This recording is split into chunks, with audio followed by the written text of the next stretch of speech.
This channel does not promote any violent, harmful, or illegal activities. All content provided by this channel is meant for an educational purpose only. রাত দখলের আন্দোলনে নামার জের দিনহাটায় তরুণীকে ধর্ষণের হুমকির অভিযোগ সঞ্জয় দাস নামে একজন তৃণমূল নেতার বিরুদ্ধে।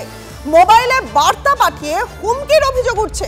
ঠিক এই ঘটনার প্রেক্ষিতে দিনহাটা থানায় অভিযোগ জানাতে গিয়ে তৃণমূলের হাতে আক্রান্ত দিনহাটার এসইউসিআই নেতা। আহত এই ব্যক্তি চিকিৎসার জন্য নিয়ে যাওয়া হয় দিনহাটা হাসপাতালে। অভিযোগ অস্বীকার করেছে তৃণমূল নেতা। Fair and bright night and day cream ত্বক থাকবে ব্রাইট সারাদিন, পলিউশন ফ্রি, ঠিক যেন রাতের ফোঁটা সাদা ফুল। সারাদিন হ্যাপি ব্রাইট স্কিন। আমার এই লড়াইটা কিন্তু পুরোই অরাজনৈতিক ছিল, কারণ আমি পার্সোনালি কোনো রাজনৈতিক দল করি না। আমার লড়াইটা ছিল একটা মেয়ে হিসেবে, একটা মেয়ের পাশে দাঁড়িয়ে একটা মেয়ের জন্য শাস্তির দাবি চাওয়া, একটা মানে মেয়ের ধর্ষককে খুঁজে বের করা, কে কী করলো সেগুলোর জন্য ছিল। তো সেখানে গিয়ে আমাকে এরকম অনেক থ্রেটের অনেক হুমকির মুখোমুখি হতে হয়েছে। আমি যখন ফোনটা অন করলাম তখন দেখলাম আমার ফোনে একটা আননোন প্রোফাইল থেকে মেসেজ এসছে যে এর পরের ধর্ষণটা তুইই হবি, এরকম একটা লেখা এসছে।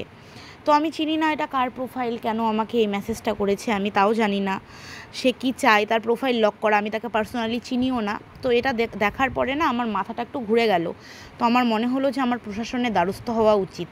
থানার লোকজনেরা বিনা কারণে আমাদের এফআইআর নিতে চাচ্ছিল না, জানি না কেন নিতে চাচ্ছিল না, আমরা কি করেছি নিতে চাচ্ছিল না। তারপর অনেকভাবে তাদেরকে বুঝিয়ে শুনিয়ে কনভিন্স করে এফআইআরটা করা হলো। একটা এফআইআর লিখতে তারা আমাদেরকে থানাতে 3 ঘন্টা অপেক্ষা করায়।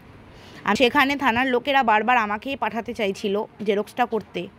কি জানি, হয়তো তার জায়গায় আজকে আমিও থাকতে পারতাম, হয়তো আঙ্কেল না গিয়ে আমি গেলে হয়তো আমারই একটা ক্ষতি হয়ে যেত, হয়তো আমাকে মারতো, হয়তো আমাকে তুলে নিয়ে যেত, আমার সাথে অনেক কিছুই হতে পারতো। অথবা আমাকে যে রেপ করার থ্রেটটা দেওয়া হয়েছিল এটা হয়তো আজকেই আমার সাথে সত্যি হয়ে যেত। এই আধার কার্ডটি আমাকে জেরক্সের জন্য সেই মেয়েটি দেয়। আমি আধার কার্ড জেরক্স করার জন্য এই হাসপাতাল মোড়ে একটি জেরক্স সেন্টারে যাই। তখন তৃণমূলের একদল দুষ্কৃতী মনোজদের নেতৃত্বে ওখানে এসে আমাকে মারধর করে, লাঠি সহ বিভিন্ন জিনিসপত্র নিয়ে এসে তারা আমাকে মারধর করে। পাকা রাস্তার মধ্যে শুয়ে তারা আমাকে বেধড়ক মারধর করেছে। ডান্ডার নামে সাধারণ মানুষের হাতে ডান্ডা তুলে দেওয়ার চেষ্টা করবেন না, সাধারণ মানুষকে উত্তপ্ত করবেন না, উস্কানি দেবেন না, তাহলে এরকম ধরনের ঘটনা কিন্তু ঘটবে। তাহলে এই ধরনের ঘটনা ঘটবে, কারণ সাধারণ মানুষকে উস্কানি দেবেন। সাধারণ মানুষ আমাদের উপরে যে মানুষগুলো আমাদের ভালোবাসে, আমাদের দলটাকে ভালোবাসে, মমতা বন্দ্যোপাধ্যায়কে ভালোবাসে, উদয়ন গুহকে ভালোবাসে, সেই মানুষগুলোকে উস্কানি দিয়ে দিয়ে আমাদের প্রতি বীতশ্রদ্ধ করবেন, এটা কিন্তু। এবার নজর রাখবো আরো একটা চাঞ্চল্যকর খবরে। প্রকাশ্যে সভা থেকে বিজেপি নেতাদের পা ভেঙে দেওয়ার নিদান দিলেন শাসক নেতা। তৃণমূলের বিষ্ণুপুর সাংগঠনিক জেলার সাধারণ সম্পাদক ইউসুফ মণ্ডলের বিতর্কিত মন্তব্যে শোরগোল। বিজেপি নেতারা এলাকায় অশান্তির চেষ্টা করলে তাদের পা ভেঙে দেবেন।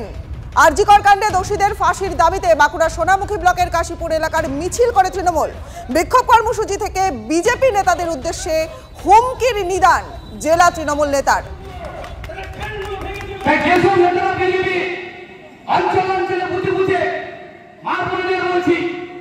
যদি কোনো অশান্তির বাঁধানোর চেষ্টা করে, ছাতা ছোট হুমকি হাতে নিয়ে কোমর থেকে পা পর্যন্ত ঠ্যাংগুলো ভেঙে দেবে, আমরা বুঝিয়ে দেবো সোনামুখী ব্লক তৃণমূল কংগ্রেসের এখনো করা যায়নি। আরজিকর কাণ্ডেরটা নিয়ে যেভাবে বিজেপি একটা রাজনৈতিক ফায়দা তোলার চেষ্টা করছে, বিভিন্ন প্রান্তে বিভিন্ন হাটে বাজারে তারা একটা অশান্তি পরিবেশ সৃষ্টি করছে, মানুষকে ভুল বুঝিয়ে যাতে একটা সাংঘাতিক একটা যেভাবে লড়াই বা মানুষে মানুষে বিভেদ সৃষ্টি করে, সেই জন্যই আজকের এই আমার বক্তব্য। এই বক্তব্যের ফলে আগামী দিনে কি অশান্তি তৈরি হলে এই বক্তব্য অশান্তি তৈরি হলে বিজেপি সিপিএম দায়ী হবে। প্রত্যক্ষভাবে উনিই চাইছেন যে অশান্তি হোক, আর এটা স্বাভাবিক। কারণ আমরা শুনেছি মমতা বন্দ্যোপাধ্যায় তিনি 29 তারিখে কলকাতায় ছাত্র সমাবেশে সেখানে বলেছেন খোস করার কথা, সেটাকে ধরেই রেস্ট টেনে উনি এই ধরনের বক্তব্য রাখছেন এবং ওনারা এই অশান্তি করার চেষ্টা করছে এলাকায়।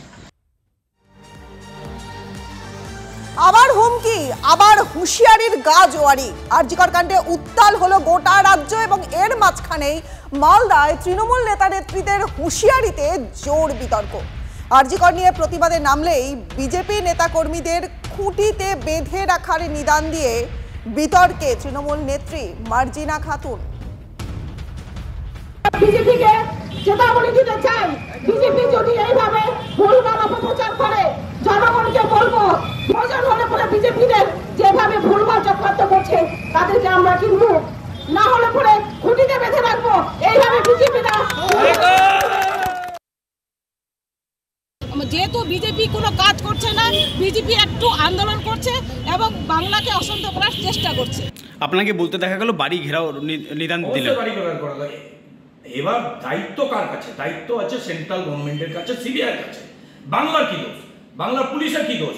মুখ্যমন্ত্রীর কথাই দোষ। যে হরিয়ানা, পাঞ্জাব এই জায়গায় খাপ পঞ্চায়েত চলে, মানে মধ্যযুগীয় বর্গ শাসন চলে। এখন তৃণমূল এখানে শাসকের আইন চালাতে গিয়ে ওই মধ্যযুগীয় বর্বরতা খাপ পঞ্চায়েতের ব্যবস্থা এনে বিরোধীদের কণ্ঠরোধ করার চেষ্টা করছে। রীতিমতো ভয় পেয়েছে চারিদিকে যে এই যে আন্দোলন, জনসাধারণের আন্দোলন, ডাক্তারদের আন্দোলন, উকিলদের আন্দোলন, সমস্ত কিছু পড়ুয়াদের আন্দোলন, সাধারণ মানুষের আন্দোলন, ছাত্র সমাজের আন্দোলন এবং বিভিন্ন রাজনৈতিক দলের যে আন্দোলনগুলো, এই আন্দোলনকে তারা রীতিমতো ভয় পেয়েছে। আমরা কথা বলেছিলাম বিজেপি নেতা জগন্নাথ চট্টোপাধ্যায়ের সঙ্গে। দিকে দিকে তৃণমূলের এই হুঁশিয়ারি, এই নিয়ে তার কি বক্তব্য শোনাবো। কলকাতা শহরেই বলেছেন না যে ফোঁস করতে হবে। ওনাকে রামকৃষ্ণ পরমহংসদেব স্বপ্নাদেশ করেছেন যে মাতা ঠাকুরানী তুমি নিচে তোমার ক্যাডারদের বলো ফোঁস করতে। তাই এরা ফোঁস করা শুরু করেছে।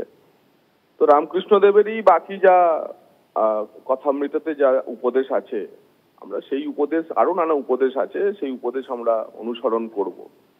চিন্তার কোনো কারণ নেই। এবং এই যে বীরভূমের যে চ্যাংড়াটার কথা আপনারা শোনাচ্ছেন, এই চ্যাংড়াটার নামও তো আগে কখনো শুনিনি। তো এটাকে নেতা বলে আপনারা বারবার দেখিয়ে নেতা বানাচ্ছেন, বানান, কোনো অসুবিধা নেই, কিন্তু আসল হচ্ছে এটা তৃণমূলের চরিত্র।